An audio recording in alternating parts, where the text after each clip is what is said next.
you know, just last weekend I actually had it up in Cleveland, and there was a minivan with about, oh, there must have been six or seven people, probably in their 80s, and the driver was absolutely beside himself. He wanted to know what engine was in it and how much power it had, and you know what its 0 to 100 times were, and he was quite interested in having a pretty full-on conversation at the traffic lights. So it's pretty cool.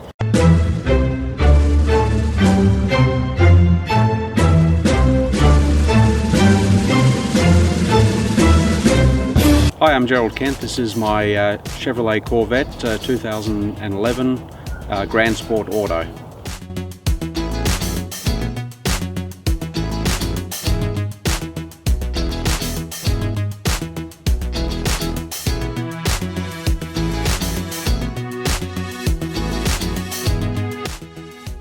So I moved up to Queensland about 3.5 years ago, and before moving here I've had a lifelong affair with cars. And when we arrived in Queensland I wanted to buy a new one, and I was looking at quite a variety of different cars, including, you know, Aston Martin, some Ferraris, and I looked at Porsches for a little while, and you know, back in 2000 I had a little bit of a love affair with Corvettes, and desperately wanted a Stingray. And my wife actually suggested to me, well, why don't you look and see if you can find any Corvettes? And initially I wasn't really appealed with the idea of having a converted car, but you know, the lifelong affair that I've kind of had with Corvettes drew me towards you know, including them in my search criteria, and so I spent you know, the best part of probably a couple of years looking at what was on the market until this one finally came up for sale.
So I guess the reason I chose this Corvette is predominantly because I wanted something that was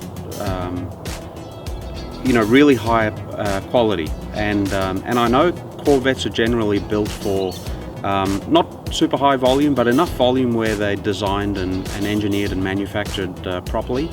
And I wanted to get something that I could, you know, enjoy for a long time without having to worry about the joys of maintenance.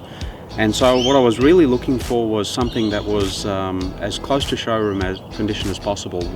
When I picked this car up, despite it being a 2011, it only had about 12,000 kilometers on the clock, and when I went to look at it, I went over every single inch of the body, and I checked it for any imperfections, and made sure that I was really happy with you know, everything that was in it as it came out of the factory.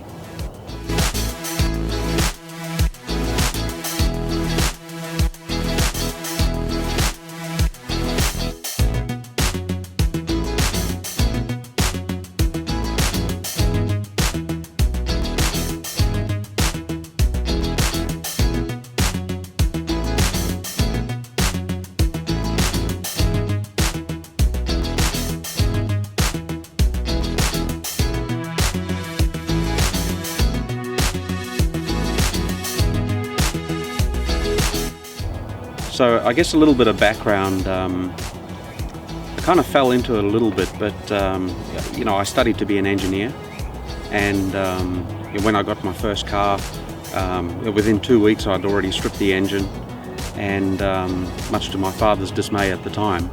You know, I kind of always liked cars, and when I graduated as an engineer I started working in the automotive industry, and I spent the best part of more than 20 years working in the automotive industry. I lived in Detroit, I lived in Japan, and as well as Australia, so I've travelled fairly extensively throughout most of the southern hemisphere working on cars, engineering of cars and launching different models. And in addition to that, I guess I've always had you know, something of my own, whether it's been, you know, bikes or cars or boats. You know, as my father-in-law likes to say, you're not having fun unless you're burning fossil fuels. You know, prior to this, I had a Triumph Spitfire for about a little over 20 years before actually selling it to its original owner.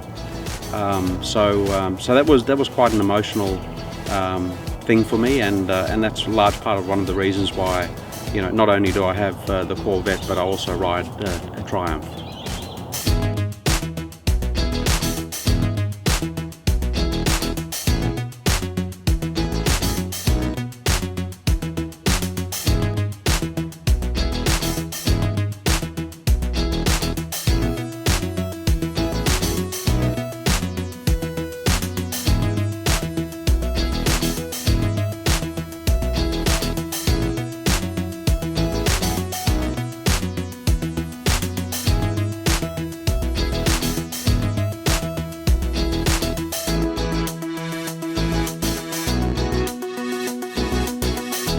So I worked on quite a number of cars actually, and the real fun was in the US.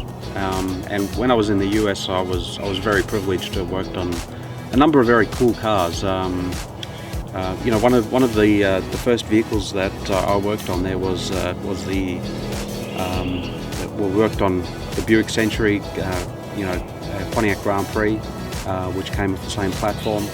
I worked on the Hummer 2,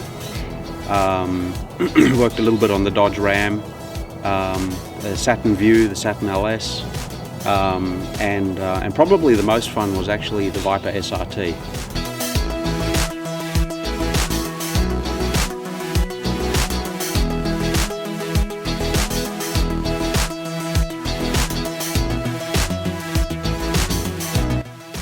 So this vehicle, as it came out of the factory, came out as a 3LT Spec option pack, which is the you know, the luxury pack.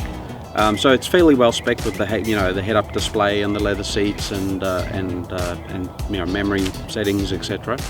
But it also has the Z51 option pack for the suspension and braking system, and for this particular model, it's actually listed as a Z16 on the build sheet, but that's what it is. It's basically the Z51 option pack.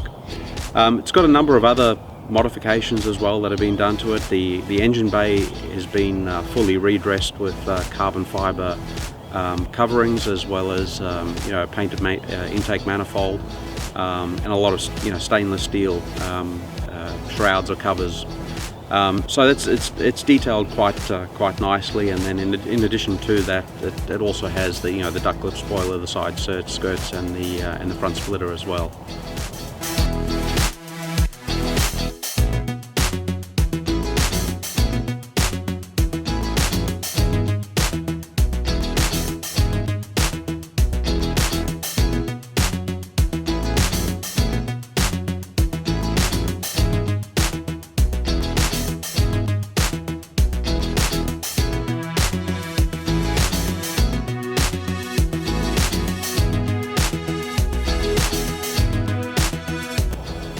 You know, this car's quite amazing. I think a lot of people know of the brand Corvette, but most of them are fairly personalised, and this one is obviously quite personalised, and you know, with its colour and you know, the splitters and so forth. And its stance as well. It's got a beautiful stance. It attracts quite a lot of attention, and you know, invariably when I pull up to the traffic lights, you know, I always get people, you know, waving at me to wind down my windows, or they wind down their windows, and if I've got the top down, and they all want to talk about it. And you know, just last weekend I actually had it up in Cleveland, and there was a minivan with about, oh, there must have been six or seven people, probably in their 80s, and the driver was absolutely beside himself. He wanted to know what engine was in it and how much power it had, and you know, what its 0 to 100 times were, and he was quite interested in having a pretty full-on conversation at the traffic lights. So it's pretty cool. A lot of people interested in trying to, you know, find out a little bit more about it.